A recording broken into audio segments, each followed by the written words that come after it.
So good morning, ladies and gentlemen. Thank you for having me. It's a great honor to open the second day of this year's edition of the Budapest Forum, the third one here in the Central European University campus, right at the Danube, a place that for me will never lose the spirit of a free and open debate, of a space for independent minds and souls. Thank you also to the city of Budapest and to the Political Capital Institute, as well as to the CEU Democracy Institute. We, as the Heinrich Böll Foundation, are very happy to support this event as a strategic partner, and I'm honored to be here in person this time. We are talking about the issue of sustainable democracy, and of course, we're doing that in a time where we see a lot of challenges, not only inside our democracies, but also in the outset. And we see that there is a lack of respect for principles which have been agreed on for a long time. When we see the attack of Russia vis-à-vis Ukraine, when we see now in the recent days the completely inhuman attack and horrible attack by Hamas on Israel, we see that the question of respecting not only basic principles of international law and a rules-based order, but also the respect for the understanding that there's value in understanding the basic principles our society is based on. Our society is on values which have been debated and deliberately worked out by so many generations. And if we look at Europe and the question of safeguarding democracy in Europe, we can go back this year, 175 years ago, in 1848, where in Europe, many revolutions were started in order to bring forward principles of democracy, of republicanism, of the rules of a rules-based order in society, in order to make sure that there is democracy in place, but that there's also basic principles which we have to adhere together. And although also this revolution, one of them took place here, was not successful, it was one of the main building blocks of the developments of democracies, not only in Europe, but globally. And the systems, the democratic systems being built in the decades and centuries after in Europe, and which had to be safeguarded and built up again and again, were following the principles of those people fighting for these principles. But by the way, back then, also here, the revolutionists back then were calling clearly for certain principles which are different to just like the rule of the people and the majority vote. They were calling for principles like free media, for principles like independent judges, for principles which refer to the question how political power has to be controlled, and that there need to be checks and balances in place. All of that today sometimes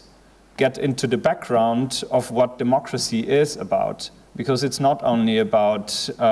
getting a majority and then the things are done. The idea of democracy was far more, and we all knew that democracy can only be upheld when those principles, Republican principles also, were to be respected. And that is, when we look at today's landscape in Europe, a real challenge to get an understanding about these principles, to get an understanding that it's necessary for democratic space, for a possibility to develop new ideas and to get forward.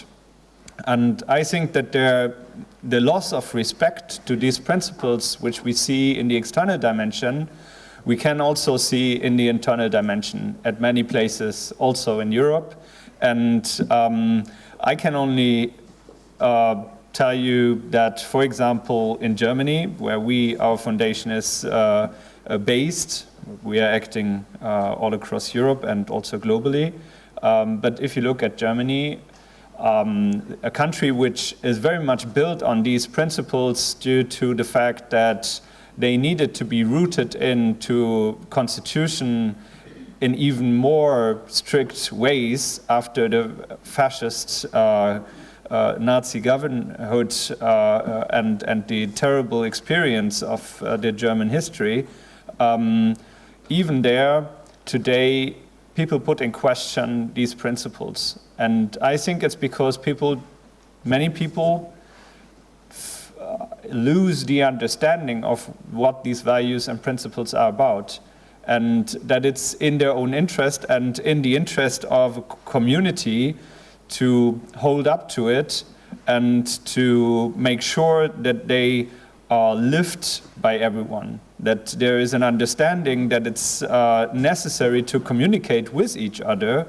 that there is basic principles of understanding also how we communicate with each other, how we get to decisions, how we also respect the different perspectives which people might have. And looking into the debates taking place also in social media or other media spaces, we can see that there is a lack of understanding on the basic principles of communication with each other. That there is more and more the idea that we are not one community discussing and deciding together, but that there is just enemies fighting each other.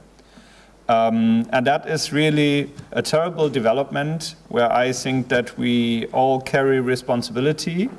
but we need to get back to these common principles and make sure that we agree on it and that we understand it. And that is something which is hard to be achieved in a time like this, where people are also somehow distracted by a lot of other fights going on, which are about substance or feelings, but not about these basic principles. And there's obviously also some who try to just divert the awareness on some cultural fight, on different understandings of life concepts, for example, rather than having them debating on basic principles of society. So we need to get that right again, and in order to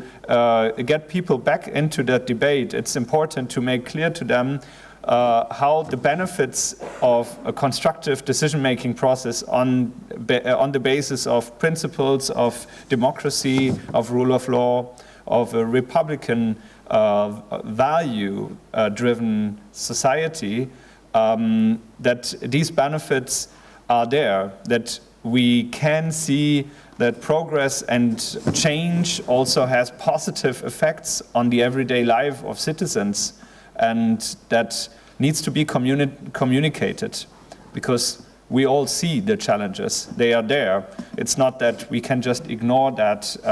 especially also when it comes to ecological and economic challenges, which we just see in a very deep in a very deep concept now coming up, because everything is to be put in question of these changes we are envisaging. So what we have to do in this light is to explain better what are the benefits of having a principle-based decisions and a principle-based democratic space, but also inviting everyone to take part in that debate and not getting diverted by debates on cultural wars or other questions of the individual life of people, but into the concept of how can we construct our society together. And that's what I see is necessary also when we talk about the way how we want to build sustainable democracies in Europe and abroad right now, in a moment where there's so much disrespect for certain principles and basic rule of law understandings, to make sure that we don't drive people away from these values, but always invite them back to come onto that space of debate that common understanding to give the hand to everyone who wants to get on board of these principles, but to also make sure that there's no other way to really overcome the challenges rather than sticking to these principles and trying to build a common community. And I'm really hoping that today's debate will bring ideas to the question how we can do that. I'm very happy that I'm seeing so many people still fighting for sustainable democracies, also here in Hungary, and that there's alliances which can be built, and broad alliances can be built still, not only here but everywhere in Europe. And I think that it's our role also, in order to facilitate building alliances for these basic principles, to make sure everyone can come on board for the future. Thank you very much.